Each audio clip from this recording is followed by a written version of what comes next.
This is the Crestline RS7550, a long travel electric mountain bike. It uses a VPP suspension layout and it's got 175mm of rear wheel travel. This dropper post by ONEUP Components has got a low stack height.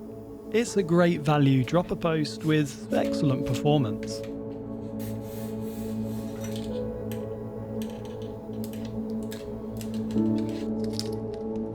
Routing the cables through the carbon frame was really easy. The bike has got cable channels already built in, so it's just a matter of pushing them through.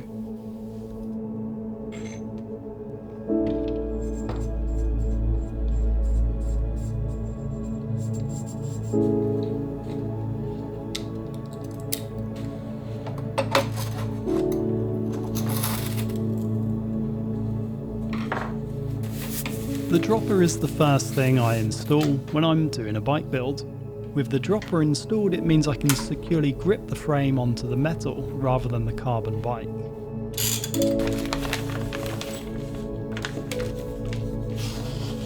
These Hope Tech 4 V4 brakes are the most powerful brakes that I've ever used.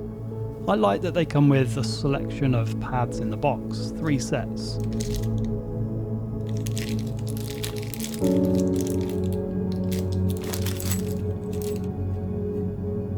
Next on the build, I always install the rear brake. It's easier without the motor and anything else in the way.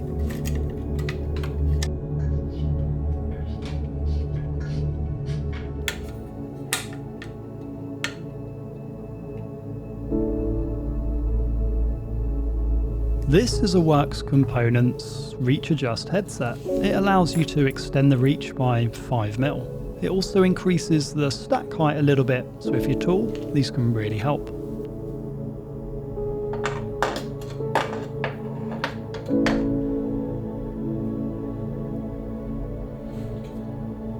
There is something really satisfying about installing one of these headset cups.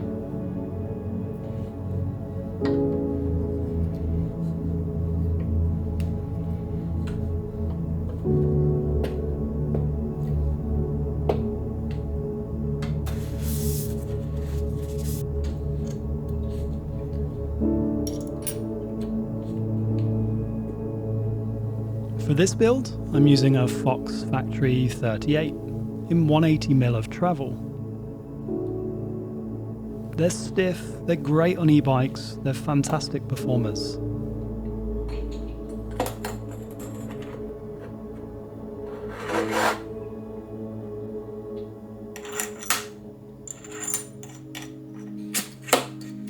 When it comes to cutting the steerer, I usually run it quite high, so I don't tend to cut them that short. I prefer to have it high to start with, and as I'm working out the balance of the bike, I then start lowering my stem. But I prefer to have more stack to work with rather than have it too short.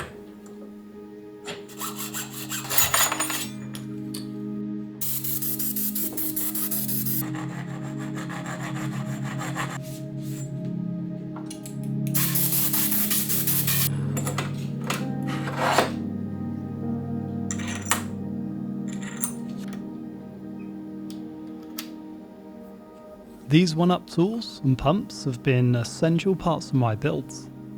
These sit in the steerer tube, so they're a really good use of wasted space.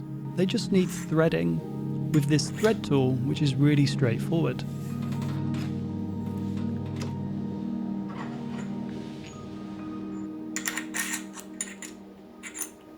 Once the steerer is threaded, this top cap screws in and takes the place of a star nut.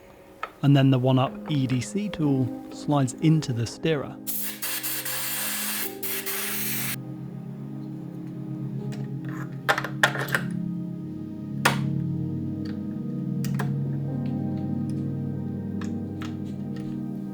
I'm using a RENTHAL FATBAR. It's got a 40mm rise on it. That paired with a Bergtech 50mm stem. I think the gold and black combo really suit the frame.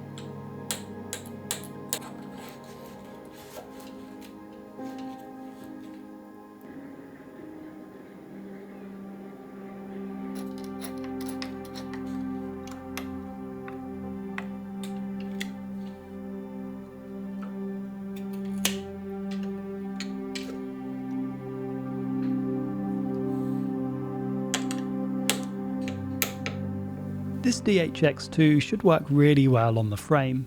It's got quite a progressive leverage curve, and Crestline say that the coils or air shocks can work really well. I'm using it with a 475 pound spring and I weigh 80 kilos.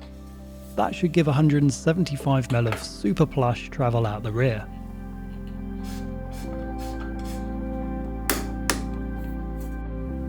The Bosch race motor is a punchy, powerful drive unit, and it differs slightly from the regular Bosch motor. This one has got a more aggressive startup and a bit more overrun after the rider has stopped pedalling. It's useful for technical climbs and powering out of corners.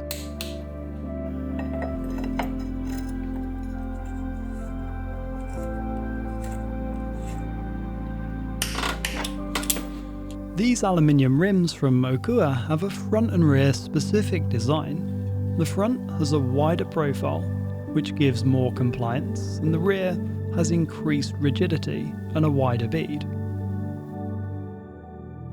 I'm using SRAM's X01 transmission. I've been really impressed with the shift in performance, especially on an e-bike. You can shift under full power.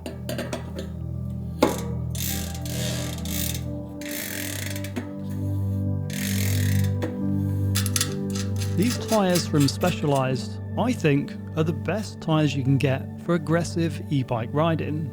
They've got a really soft compound and huge blocks for brake-in, grip and traction.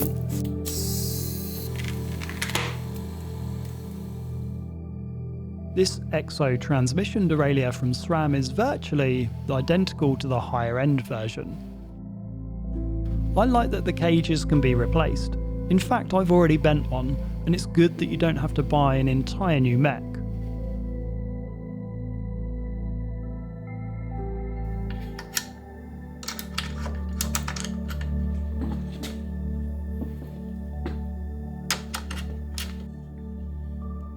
Installing transmission is pretty straightforward, although it's slightly different to previous generations.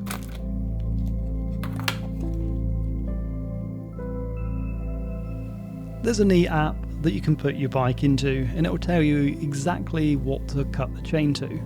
And on the back of the chain box, it's got a cut guide, which means you don't have to spend ages counting links. It's these little things that make jobs just that bit easier.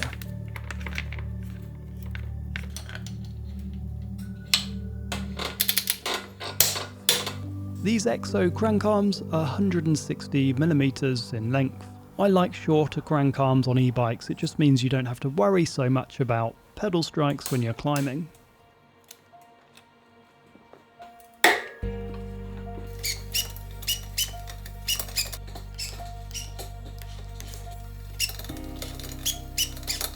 These 220mm vented rotors from Hope are their highest performing disc. The outer is constructed from 3 pieces to create a gap between the external braking surfaces, which can help reduce heat buildup.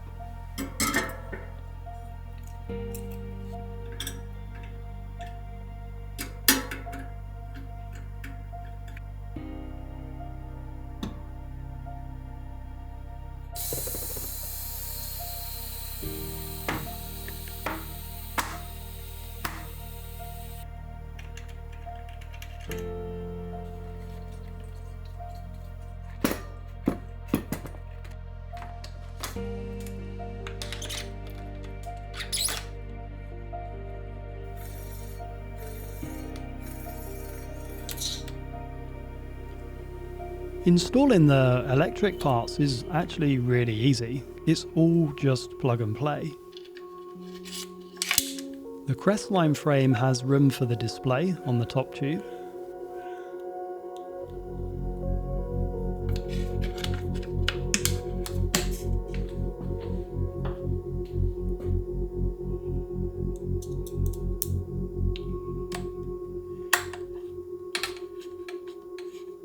And underneath the top tube is the power on button.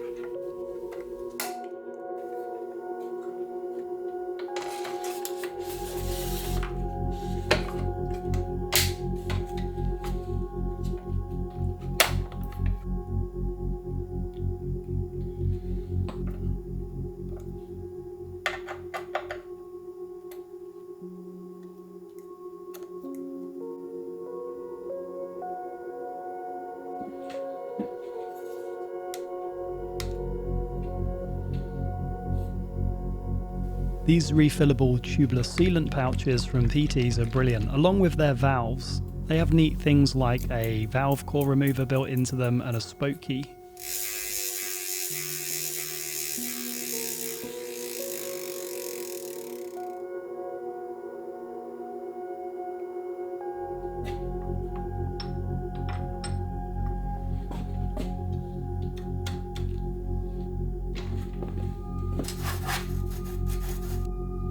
I like to get the cockpit layup as neat as possible, so I tend to cut the cables pretty short.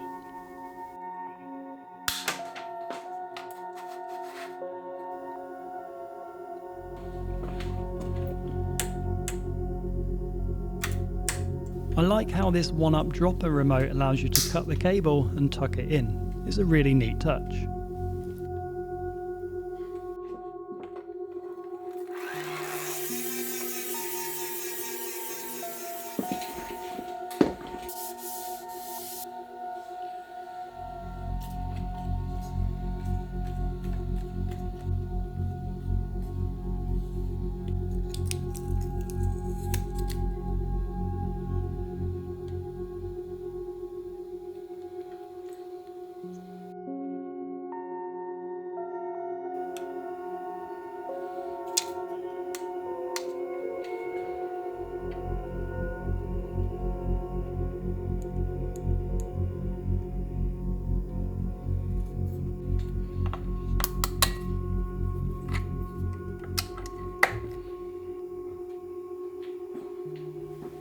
The weight of the bike is 24.4 kilos, which for a big travel, e-bike, coil, downhill tyres is pretty reasonable. And here it is, the finished build. I gotta say, I'm really happy with how it turned out. I think aesthetically the orange and the black frame work really well.